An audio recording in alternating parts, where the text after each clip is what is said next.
quoi pensez-vous quand vous pensez à la retraite? À la grande liberté? Ou à la grande incertitude? Une fois à la retraite, vous devrez vivre environ 20 ans avec des revenus plus faibles qu'auparavant. C'est pourquoi vous devez vous occuper de votre sécurité financière à temps.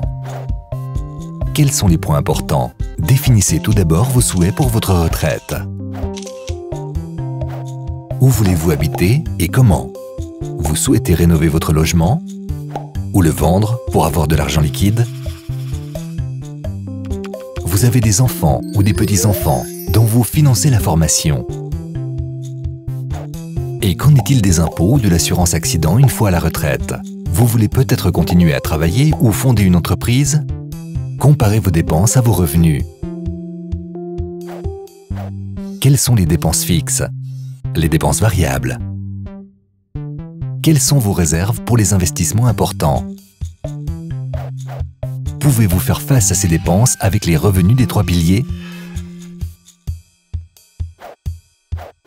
À la retraite, vous aurez plus de temps libre, mais moins de revenus pour financer vos loisirs. Il est donc important de combler les lacunes de prévoyance pour profiter pleinement de sa retraite.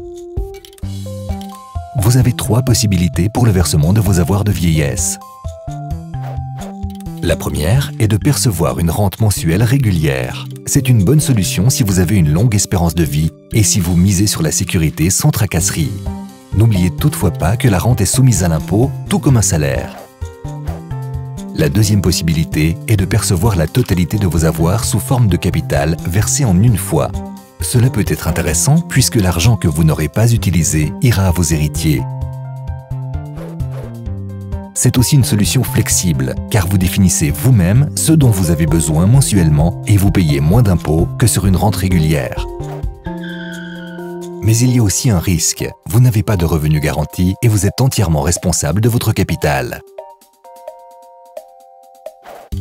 La troisième possibilité est une combinaison des 2 premières. Vous avez un capital et une rente, à savoir des liquidités pour vos besoins personnels et la sécurité de la rente mensuelle. La part du versement en rente doit être calculée de manière à couvrir les dépenses mensuelles fixes. Vous devez vous occuper de la planification de votre prévoyance suffisamment à l'avance. Le plus tôt est le mieux, notamment si vous souhaitez prendre une retraite anticipée. Un entretien personnalisé avec un conseiller en prévoyance vous sera très utile. Vous pourrez ainsi planifier une retraite à l'abri des soucis.